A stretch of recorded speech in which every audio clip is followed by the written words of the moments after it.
시장을 이겨라 오늘 주제입니다. 숨 고르는 코스피 꽤 많이 올라온 거죠. 예, 여기서 이제 2월 방향성 논의하고 변수들 살펴보겠습니다. NH투자증권 조현주 연구위원 함께하겠습니다. 어서 오십시오. 안녕하세요. 벌써 2월을 얘기해야 될 시점이 왔네요. 네. 예, 정말 빠르게 1월은 성적이 뭐 끝나봐야겠습니다만 생각보다 굉장히 좋은 성적을 기록하고 있고요.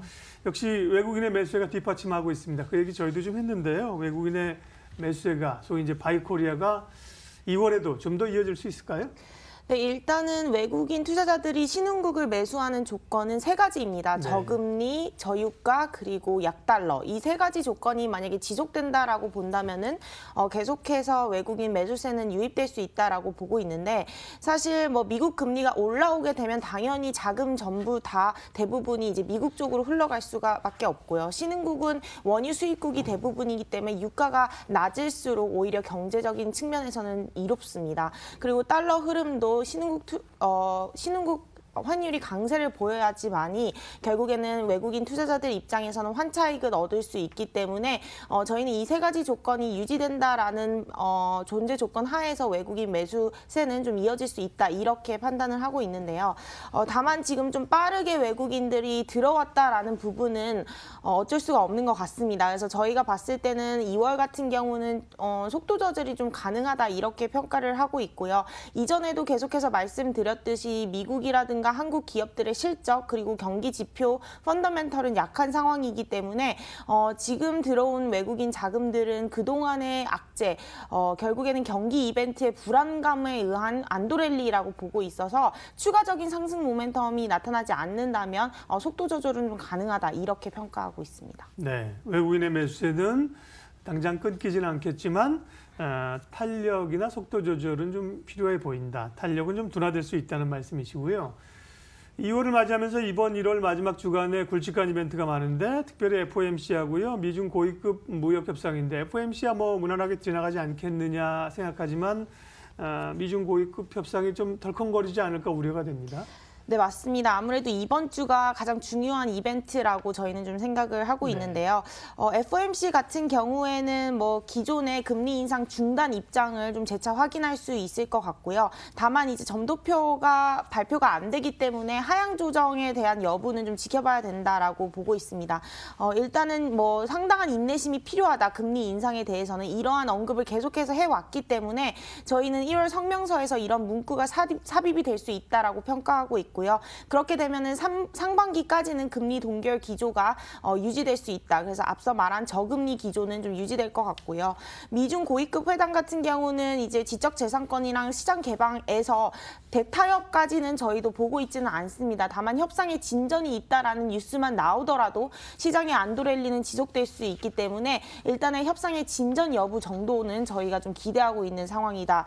만약에 이러한 뉴스 플로우가 나타나지 않는다면 시장은 다시 한번 충격을 받을 수 있기 때문에 변곡점이 될 수 있다 이렇게 판단하고 있습니다. 네, 워낙 뭐 미국에서 또 센 사람들이 전면에 포진해서 아주 결사항전을 얘기하고 있기 때문에 부담스럽습니다. 다만 이제 미중 무역 협상은 계속 저희가 고민인 게 어쨌든 3월 1일이 됐던 조금 늦어지던 봉합은 된다. 그렇지만 또 갈등은 남는다. 이게 지금까지 가지고 있는 큰 줄기의 해답이고요.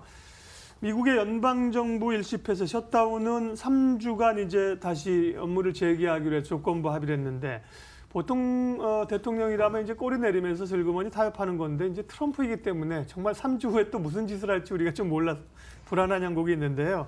셧다운 얘기는 2월에 시장의 변동 요인으로 작용할 가능성도 있어 보입니까? 네, 일단은 뭐 3주 동안 잠정 휴전에 돌입하기는 했지만 그 이후에 다시 한번 셧다운이 만약에 된다고 한다면은 그 전에 셧다운보다는 시장의 충격이 좀 더 클 수 있을 것 같습니다. 아무래도 협상이 그동안에 진전이 없었다라는 의미로 해석을 할 수가 있기 때문에 저희는 3주 안에 협상 여지를 가지고 시나리오로 좀 적용을 하고 있고요. 또 국가 비상사태 선포를 3주 뒤에 하겠다라고 발언을 했는데 만약에 국가 비상사태 선포를 하게 되면 미국의 국가 신용 등급 하향 조정은 불가피할 것으로 저희는 보고 있습니다. 그렇기 때문에 국가 비상사태 선포의 경우 2011년 미국 신용 등급이 하향 조정됐을 때 주가가 많이 밀렸듯이 저희는 다시 한번 주식시장이 충격에 빠질 수 있다. 이렇게 판단을 하고 있는데요. 사실 이러한 최악의 시나리오를 가정하기는 어렵습니다. 아무래도 정치권 논쟁이고 지금 트럼프 지지율 지지율이 하락하고 있는 과정에서 이런 극단적인 선택을 할 수 있을지 여부는 아직 저희는 그 시나리오는 반영을 하지 않고 있기 때문에 일단은 정치권 논란은 좀 잠정 합의가 극단적으로 될 수 있을 것이다라는 부분을 가지고 저희는 좀 전략을 세우고 있는 상황입니다. 너무 당연하고 너무 합리적 생각이죠. 우리가 보기에는. 네, 그렇게 대치를 해갖고 이제 물러났는데 또다시 그걸 물린다? 쉽지 않은 얘기인데 트럼프이기 때문에 예, 그럴 가능성들도 확률은 낮지만 여론을 좀 놓아야 될 것 같습니다. 오히려 이제 셧다운 다시 가면서 국가 비상사태 선언하면서 극한 경제로 몰고 갈 수도 있다. 가능성은 적지만요. 예. 자, 시장 방향성이 이제 이렇게 올라온 상황에서 조정을 좀 겪고 있는 분위기에 또 이제 연휴를 앞두고 있습니다. 연휴를 전후해서 시장 흐름들 좀 예측해 주세요. 네, 아무래도 그동안 상승 탄력이 굉장히 강했기 때문에 조금은 좀 쉬어갈 수 있는 구간이 나올 수 있을 것 같습니다. 다만 저희가 추가적으로 앞서 말씀드렸듯이 모멘텀이 있어야 상승 흐름을 낼 수 있다라고 말씀을 드렸는데 그 모멘텀이 없지는 않다라고 보고 있습니다. 그게 이제 2월 5일에 트럼프 정부의 연두교서가 예정이 되어 있는데 이 연두교서에서 인프라 투자 정책에 대한 발언을 할 가능성을 저희가 좀 더 높게 평가하고 있습니다. 그 이유는 1월 18일에 이미 트럼프 행정부는 대규모 인프라 투자에 대한 정책을 준비하고 있다라는 뉴스 플로우를 접했고요.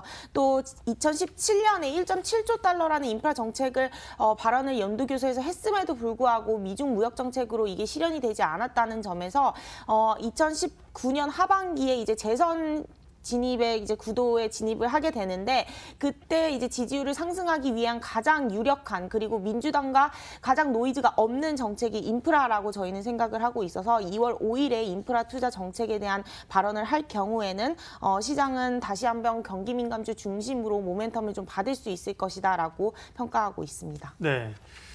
인프라 정책 얘기를 하셨는데요. 미국 얘기를 하셨고 중국도 그렇고 뭐 우리도 그렇고 사실은 이제 NH에서 내놓은 자료 가운데 인프라 정책 기대주에 관심을 갖자 그런 얘기가 있는데 그 얘기 조금 더 종목 이야기까지 근거와 함께 얘기를 해주실래요?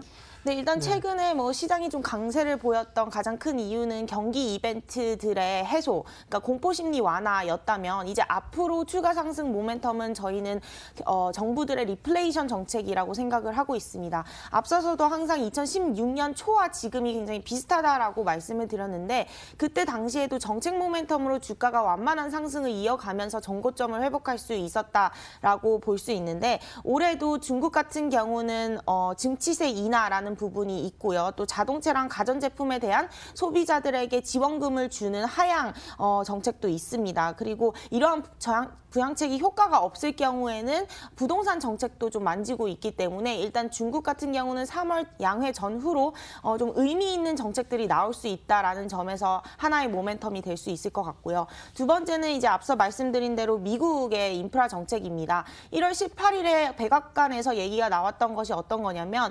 인터스테이트 하이웨이 2.0이라고 해서 예전에 1956년에 아이젠하워 대통령이 전미 연방 고속도로를 설계를 했습니다. 13년 동안. 그러한 고속도로가 이제는 50주년이 되었습니다. 교체 시기가 왔다라고 볼 수 있는데 이것을 현대화시키는 인터스테이트 하이웨이 2.0이라는 법안을 대규모 13년짜리 인프라 투자 정책을 민주당과 함께 논의를 하고 있기 때문에 이런 부분들이 사실 실현화되려면 좀 오래 걸리겠지만 2월 5일 때 이제 발언을 하면서 좀 모멘텀을 받을 수 있다라고 평가를 하고 있어서 예. 관련 종목들 특히 경기 민감주 저희는 좀 긍정적으로 평가하고 있습니다. 그 내용까지 포함해서 2월 투자 유망주 알려주세요. 네, 일단 저희가 가지고 있는 2월 섹터는 경기 네. 민감주 여전히 탑 섹터로 뽑고 있고요. 네. 밸류 정상화 과정 플러스 정책 모멘텀으로 해서 경기 민감주 내에서 상대적으로 정상화 과정이 좀 느린 업종이 있습니다. 그게 기계, 화학, 건설이라고 저희는 좀 평가를 하고 있어서 이 업종들의 키 맞추기가 예상이 되고요. 종목군 같은 경우는 미국 쪽 수혜를 받을 수 있는 두산 인프라코어, 두산 밥캣 이런 건설주도 좀 긍정적으로 보고 있고 이 외에도 화학 같은 경우는 대한유화 좀 긍정적으로 보고 있습니다. 그리고 건설주에서는 현대건설을 탑픽으로 제시를 하고 있습니다. 이 외에 KCC, LG전자, 서진시스템, 명성, TNC 같은 경우는 2월 달에 좀 기업적으로 모멘텀을 받을 수 있는 종목으로 저희는 탑 종목들로 구성을 했습니다. 예, 여전히 경기 관련주 방점을 두고 계시는군요. 거기다가 이제 오늘은 인프라 투자 관련주까지 얘기를 하셨고요. 어쨌든 키는 외국인들이 지고 있는데 외국인들의 매수 섹터가 조금 둔화된다면 지수도 탄력은 조금 떨어질 수 있다 이렇게 이해를 크게 봐야 되겠네요. 네, 아무래도 예. 1월만큼 속도감이 빠르게 올라오기보다는요. 완만한 상승 예상하고 있습니다. 예, 시장을 이겨라. 오늘은 조금 미리 또 2월 시장을 대비하면서 주요 핵심 변수들과 전략 세웠습니다. NH투자증권 조현주 연구위원 함께했습니다. 수고하셨습니다. 네, 코스피는 7포인트가량 밀려 있고요. 코스닥도 약보합권에 있으면서 조금 숨고르게 하는 모양새 나타냅니다. 출발 마켓 온 오늘 순서는 여기까지 하겠습니다. 오늘도 좋은 투자, 좋은 결정하십시오. 고맙습니다.